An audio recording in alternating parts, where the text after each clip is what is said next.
Barnsley's giant-killing cup run of 2008 will live long in the memory of Tykes fans as the club reached a semi-final at Wembley after knocking out Liverpool and holders Chelsea en route.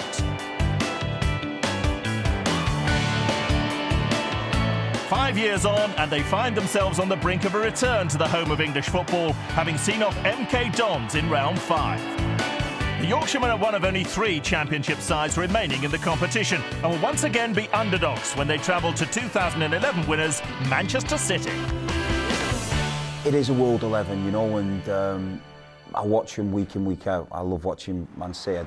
There's a brilliant blend of English and foreign talent and an English spirit.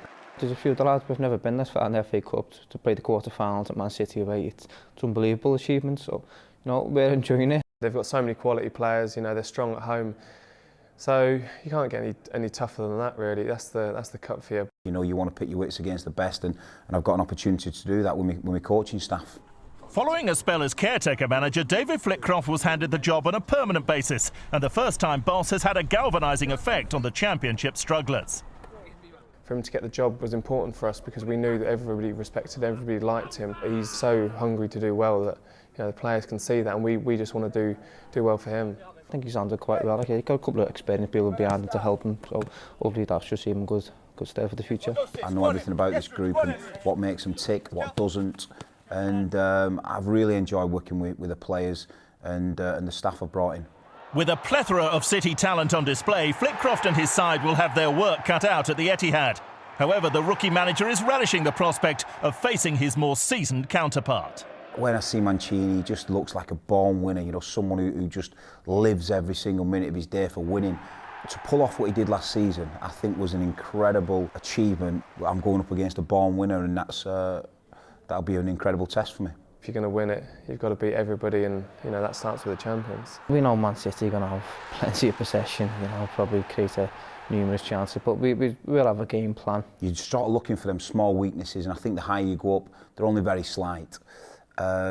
If I have found any, I won't be telling you.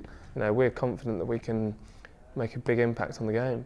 A lot of people do raise their eyebrows when players talk like that, but it's ridiculous because, you know, we've beaten the Liverpools, Chelseas before. We've got results where we shouldn't have. Current captain Luke Steele joined the Tykes on an emergency loan during the famous cup run of 08, producing a man-of-the-match performance on his debut at Anfield.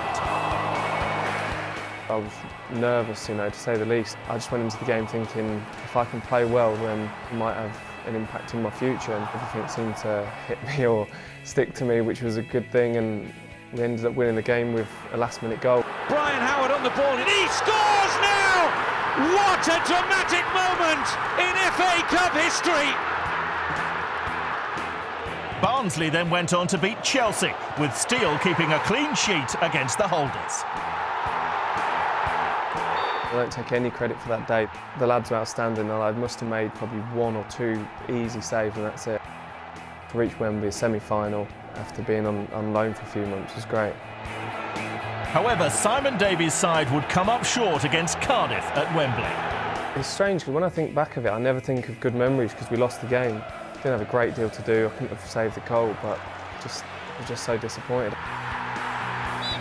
So can Steele and Barnsley overcome the might of Manchester City and earn the opportunity to put things right at Wembley?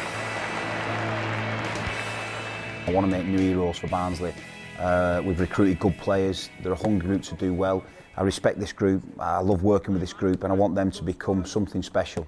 The confidence still sky high. You know, after the last 7-8 weeks, we've been playing some really good football. So the lads can't wait to go out there, pit themselves against some of the best players in the country.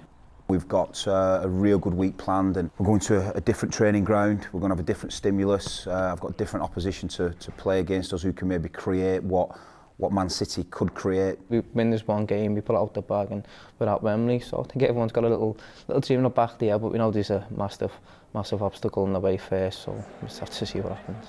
There's no bigger stage to play at, and a lot of players don't ever get a chance to play at Wembley. So if we can do that, then it'll be a marvellous achievement.